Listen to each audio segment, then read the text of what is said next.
decades before Dr. Martin Luther King Jr. gave his I Have a Dream speech, a group of African-American pilots were helping to shape history. Now the heroic efforts of the Tuskegee Airmen comes to the big screen in the movie Red Tails. News 8's Keith Coons talked to a local pilot who was part of the legendary flying unit. I want everybody to give him a round of applause. Following a private screening of the movie Red Tails, Connie Napier of Hartford was treated as the American hero he truly is.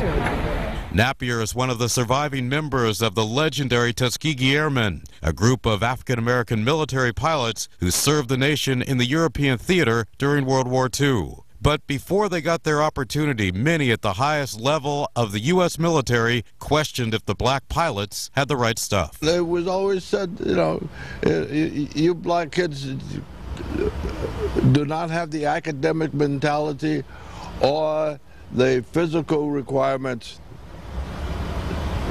to go out and fly and fight. I think what it did was energize the young fellas. The Tuskegee Airmen's storied record of achievement would prove all the critics wrong. Joining Napier at Saturday's screening were two other Tuskegee Airmen, Jack Bryant and Harvey Sanford. I asked Bryant how he and his colleagues dealt with the overwhelming pressure to perform in what was still a segregated military. The pressure was really not a pressure because the mission was you wanted to fly an airplane. Everything else was secondary. The story of the Tuskegee Airmen, their patriotism, heroic actions, and flying skills are chronicled in the movie Red Tails. The pilots hope the film will inspire another generation to reach for the skies. They don't realize what's out there that they can do, especially in the field of aviation. Ironically and tragically, due to the prejudice of the day, none of the Tuskegee Airmen were able to fly for commercial airlines after the war. But thanks to history books and movies like Red Tails, their heroics will never be forgotten by a grateful America.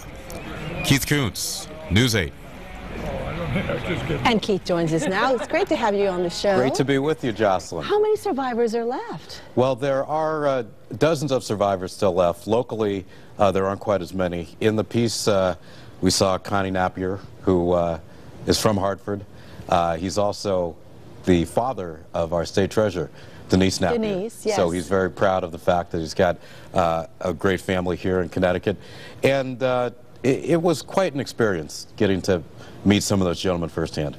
I know their experiences were amazing and, of course, so inspiring to all of us. Well, they really are a great American story. They are not just a great African-American story, if you will. What they were able to accomplish at the time period in American history, to do that, to overcome the odds like they did, should be inspiring to people of all generations. Exactly. It should motivate a lot of our young people now to do what they need to do and to know that you can do anything. That's one of the messages when I talked to Connie Napier and Jack Bryant at the event the other day, the private screening. They really wanted to make the point that this should show all young people to reach for the stars. Obviously, I'm talking about flying, so reach for the stars is the ultimate flight. But they want these kind of renditions. This movie, the fact that this movie got on the big screen at all is tremendous, to really be inspiring to the young. And it's a George Lucas movie. It's a George Lucas movie, and it's very well done. This was a movie that was passed over, that was hanging around Hollywood for some time. A lot of the major studios for a long time didn't want to make this movie because they didn't think it would be profitable, that it would be green, as they say. But George Lucas bankrolled a good part of this on his own, and it's a great film. It's a great film. Getting a lot of great reviews. The reviews have been good, and one of the great things about the making of this movie was that some of the surviving Tuskegee Airmen were right there on set. They were talking to the actors, talking with the production crew to make sure historically it was as accurate as possible. I understand there's a personal connection here for you. Very interesting, Jocelyn.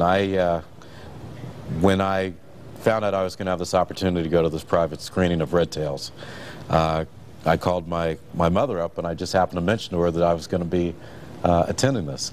And she said to me, did you know that there's a Tuskegee Airman, late Tuskegee Airman, in our family?